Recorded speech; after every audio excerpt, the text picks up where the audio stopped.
5 причини, поради които си заслужава да започнеш да пиеш алое. Още от днес, буквално. Първа причина. Алоето е буквално метла.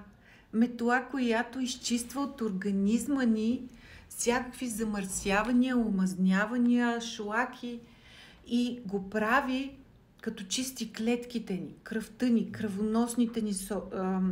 кръвоносните ни съдове, органите ни и системите ни. И се получава много мощен детокс. Кога за последно пречиства клетките си? Знаете ли, прави ми впечатление, че всеки ден си чистиме домовете, къщите, там където живееме. А кога за последно изчистихте нашия истински дом, нашето тяло? Алоe вера ще направи това за нас. Втора причина – храносмилане. Алоето е приятел на доброто храносмилане. Подобрява храносмилането и вашето коремче ще бъде благодарно. С Богом подуто коремче. Идеално, защото регулира киселинността в нашия стомах и подобрява състоянието на лигавицата на стомаха и на червата. Трета причина – хидратация.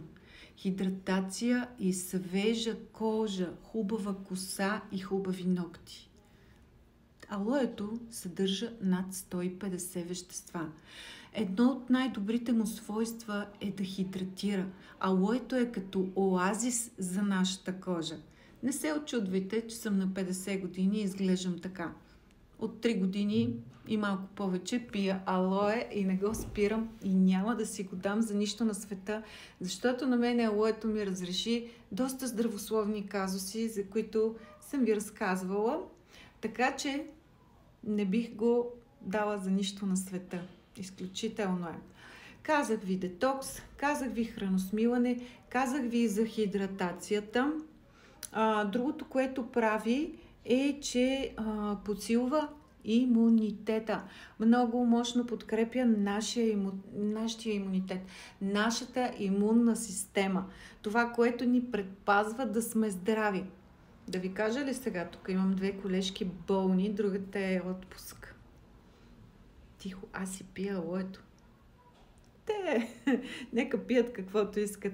Така че, пиейки алое, наистина подкрепяме имунната ни система.